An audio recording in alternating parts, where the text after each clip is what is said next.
Hey everyone, Brian here with SampleLibraryReview.com, and today we're going to check out the Shire Winds from Insanity Samples. This does require the full version of Contact, but as far as what I've read, you can have version 5, 6, or 7, but it does need to be the full version. It's got 6 unique folk wind instruments. Of course, the name Shire Winds evokes the Lord of the Rings, and we'll check that out in my opening demo. It'll take up 5 gigabytes of space on your hard drive. There is adaptive legato and some pretty intuitive playable patches where you don't need to do key switches as much, and then it's got 4 mic positions for you to use. Full price is $189. It is on sale currently for $95. Alright, as I mentioned, Shire Winds, there's no way I could not do this, so I wanted to test out the instrument and everything. This is mostly using more slow fluid legato, so let's check it out. And then I've got a little thing down here that shows you how the key switches work. So pay attention to the velocity that I press or program the notes in, as that will correspond with which articulation is going to be played, and I'll show you that later as well.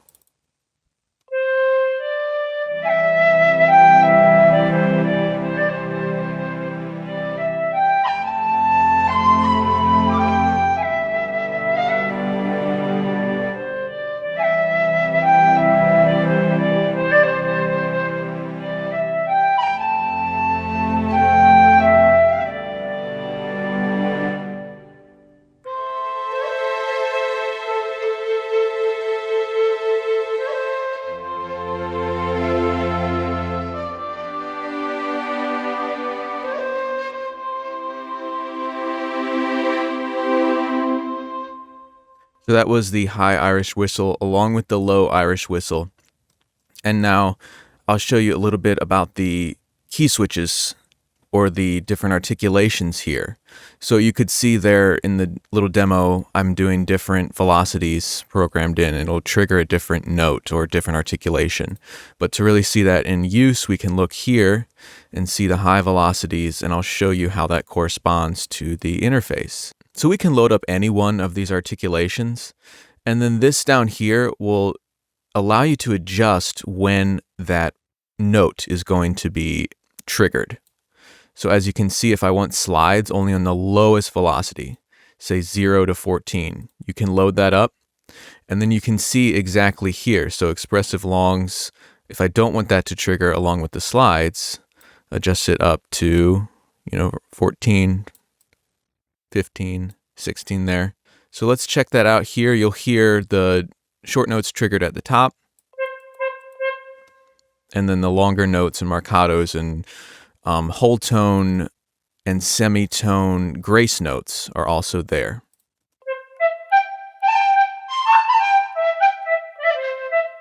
So that was very simple. You could play that in on your keyboard, or you can program it in like that. Short notes on the top. This one has a nice little the grace note.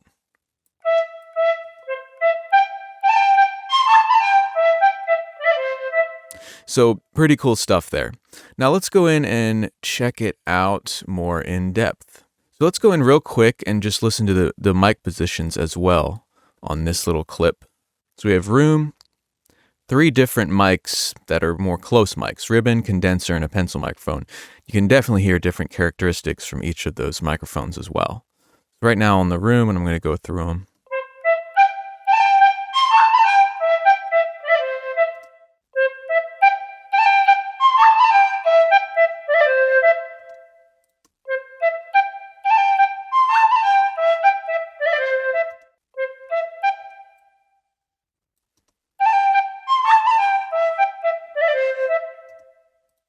Of course, can combine them all.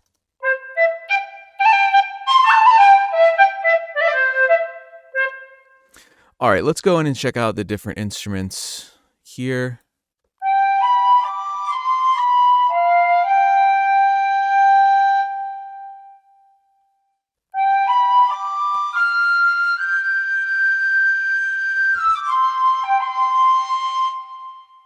Now, another cool thing is the kind of adaptive legato. Okay, now this is not a click thing. So I'm clicking on them at first. I was like, why isn't it loading? You have to hold that and then drag it up and down.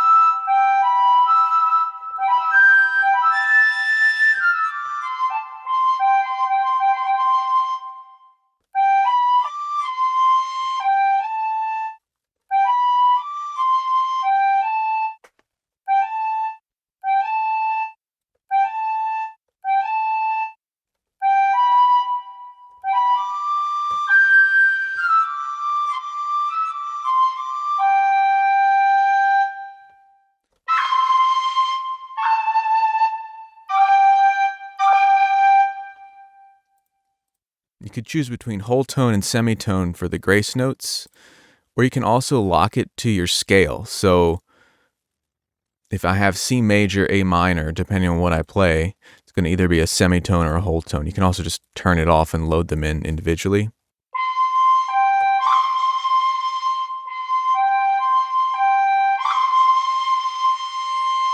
So you can see how it only triggers when I play in that velocity. It also is layered with the long. So let's try that.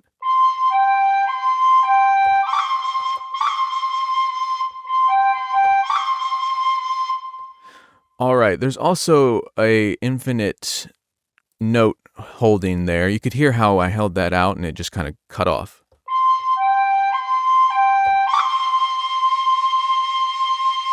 If I push that, it will hold the note indefinitely. So that's without it, it's more of a natural, the player has to breathe.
So it does take some experimenting with like the different articulations. For instance, I really like the slides on the low velocity, but the marcato was just a bit too much.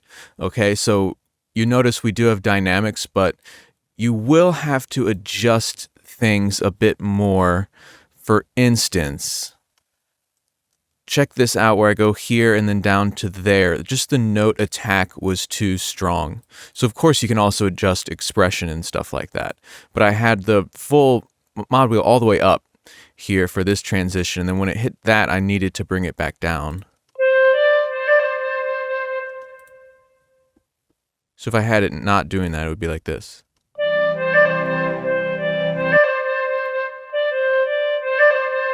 You can hear a volume jump there because it's the instrument's being played louder, more aggressively when it does that. That brings the volume back down nicely to match the rest.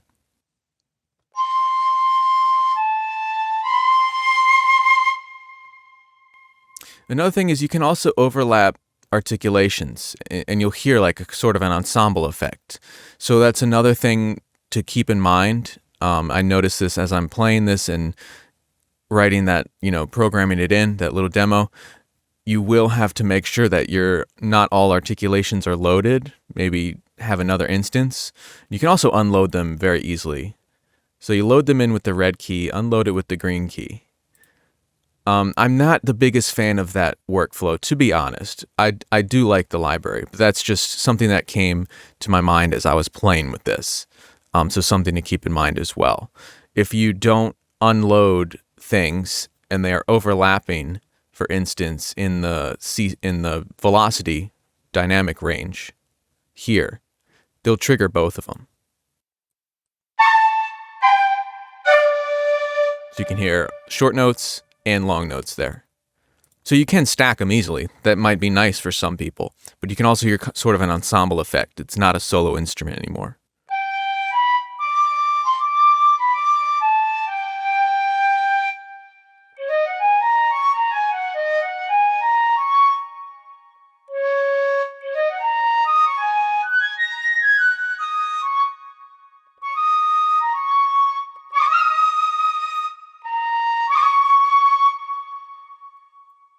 So in order to avoid that, I lower that down to make sure that the grace note does not overlap with that. So that's 96 to 116. Lower that to 94. There we go.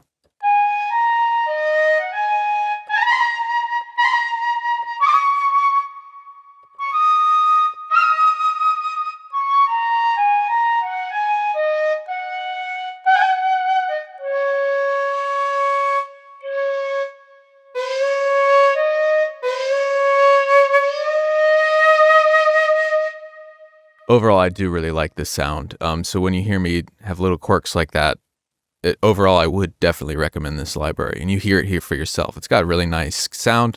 Can be super dry. And I actually really like the included reverb.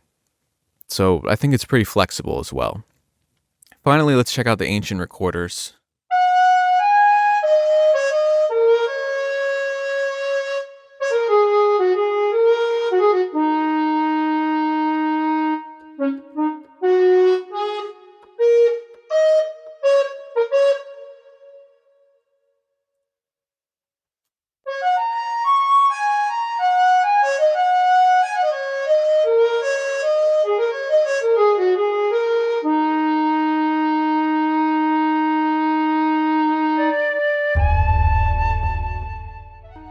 So you get different articulations with each instrument. Insanity Samples themselves has some really good walkthroughs on that.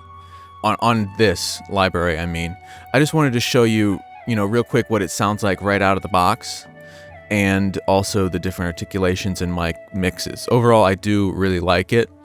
It's definitely a niche thing. Of course, Shire Winds evokes that, obviously, Lord of the Rings, but you also get some, Asian type sounds here, as well as the Irish Celtic, and then some Asian bamboo flute, and then ancient recorders. So all the instruments have a lot of character to them, pretty raw, pretty realistic, not very polished, but when you add the reverb on there, the included reverb is pretty good. So this can be dry as heck and have that bone dry, really raw sound. But you can also have a nice kind of lush sound with the reverb. And the different mics are very helpful as well. Just something to keep in mind is when you're doing the performance patch, make sure that your articulations aren't overlapping, and also remember that you can load them in with the red keys and then load them out with the green keys. Now, I mentioned I'm not the biggest fan of this workflow, but I still would recommend this library. It will just mean you'll have to go in and program more things into your piano roll, and it makes it a little bit harder to play this stuff in live. So I would have to, go down here, and you can of course set up expression maps, but I would have to go down to the very bottom keys and then load each one in and then load it out if you have overlapping values here. Just something to keep in mind. So let us know what you think in the comments, and thank you guys for watching. I will see you next time.